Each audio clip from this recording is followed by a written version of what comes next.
जय श्री कृष्ण, राधे राधे। आज मैं आप लोगों को माघ मास के महात्म का चतुर्थ अध्याय सुनाने जा रही हूँ। इससे पहले आपसे विनम्र प्रार्थना करती हूँ, हाथ जोड़ के प्रार्थना करती हूँ कि यदि आप हमारे चैनल पर नए हैं तो अधिक से अधिक लोग को शेयर कीजिए। यदि पुराने बने हों तो बहुत बहुत धन्यवाद और अधिक से अधिक आप भी शेयर कीजिए।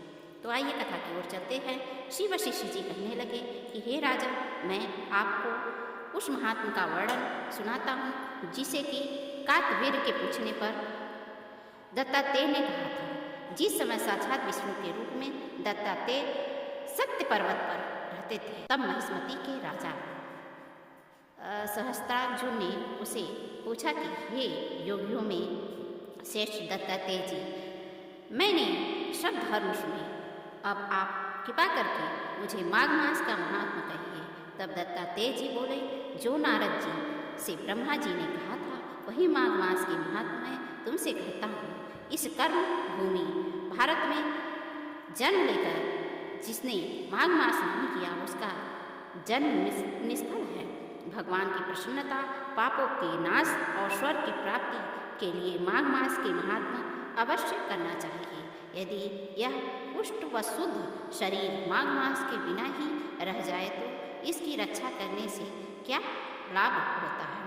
जल में बुलबुलों के समान, मक्खी जैसे तुच्छ जंतु के समान यह शरीर माघ मास के बिना मरण के समान है। विष्णु भगवान की पूजा न करने वाला ब्राह्मण बिना दक्षिणा के श्राद्ध, ब्राह्मण रहित क्षेत्र, आचार रहित कुल, ये सब नाश के बराबर हैं। गर्व से, धर्म का, क्रोध से, तप का, गुरुजनों की सेवा न करने से, स्त्री तथा ब्रह्मचारी बिना जली अग्नि से हवन और बिना साक्षी कीर्ति का नाश हो जाता है। जीविका के लिए कहने वाली कथा अपने के लिए ही बनाए हुए भोजन की क्रिया, शूद्र से भिक्षा लेकर किया हुआ यज्ञ तथा कंजूस का धन, यह सब नाश के कारण होता है।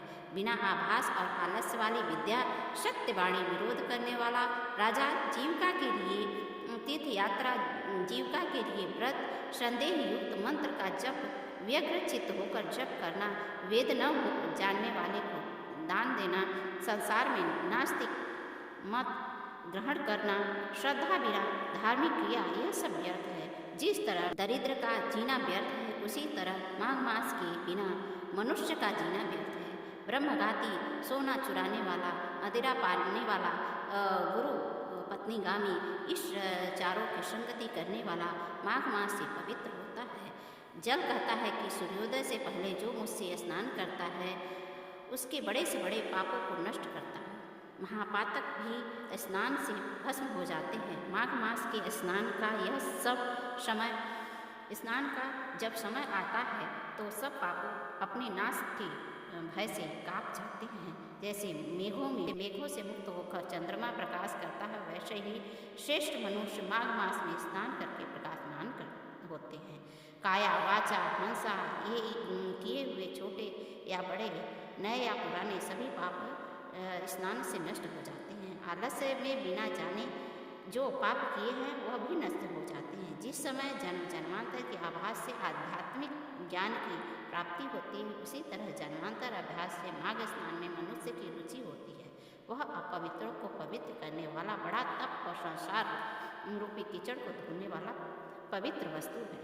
हे राजन, जो मनवांछित फल देने वाला माघ मास नहीं करते हैं वह सूर्य चंद्र के समान भोगों को कैसे भोग सकते हैं। यह तो था माघ मास का चतुर्थ अध्याय। आपको मैं माघ मास के महात्मा का 5वां अध्याय आपको सुनाने जा रही हूँ। इससे पहले आपसे निवेदन करना चाहती हूँ कि अधिक से अधिक लोग को शेयर कीजिए, क्योंकि यह बहुत ही पुण्य देने वाला पवित्र, जो स्नान नहीं कर सकता है गंगा जी में, वह कथा मात्र सुन लेता है तो उसे उतना ही फल प्राप्त होता है जितना गंगा और यमुना, त्रिवेणी, क्षिप्रा में नहाने से प्राप्त होता है।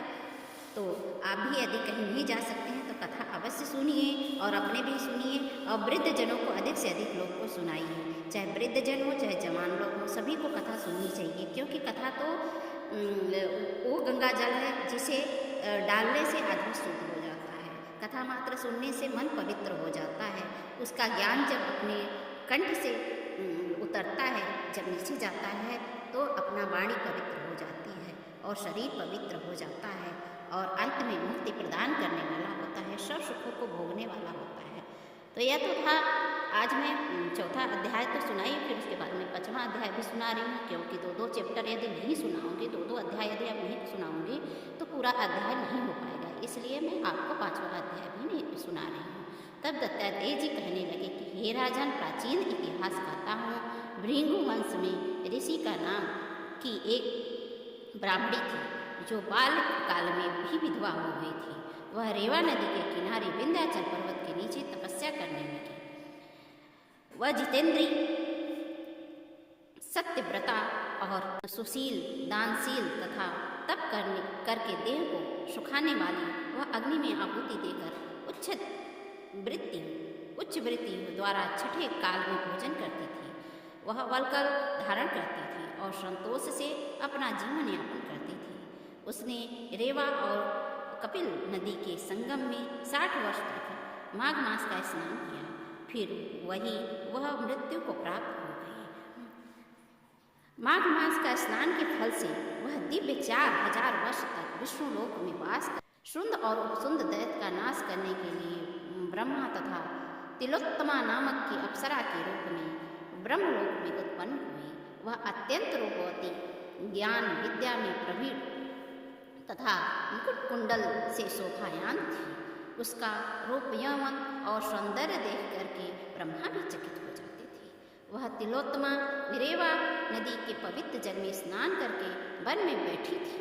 तब शुंद व उपसुंद के सैनिक ने चंद्रमा के समान उस रूपवती को देख करके अपने राजा शुंद और उपसुंद से उसके रूप की शोभा का वर्णन किया और कहने लगे कि कामदेव को लज्जित करने वाली ऐसी परम सुंदरी स्त्री हमने कभी नहीं देखी है। आप भी चल कर देखें। वह दोनों मदिरा के पात्र रख करके वहाँ आए। वह सुंदरी बैठी हुई थी और मदिरा के पान विहल होकर के काम क्रीड़ा से पीड़ित हुए दोनों की आपस में उस सुंदर स्त्री रत्न को प्राप्त करने के लिए विवादग्रस्त हुए और फिर आपस में युद्ध करते हुए वहीं समाप्त हो गए। उन दोनों का मरा हुआ देख करके उसके सैनिक ने वहाँ बड़ा कौतूहल मचाया और फिर तिलोत्तमा काल रात्रि के समान उसको पर्वत से गिरती हुई 10 दिशाओं को प्रकाशमान करती हुई आकाश में चली गई और देव कार्य सिद्ध करके ब्रह्मा के सामने आई। तो ब्रह्मा जी ने प्रसन्नता से कहा कि हे चंद्रवती, मैंने तुमको सूर्य के रथ पर स्थान दिया। जब तक आकाश में सूर्य स्थित है, नाना प्रकार के भोगों को सुख भोगो।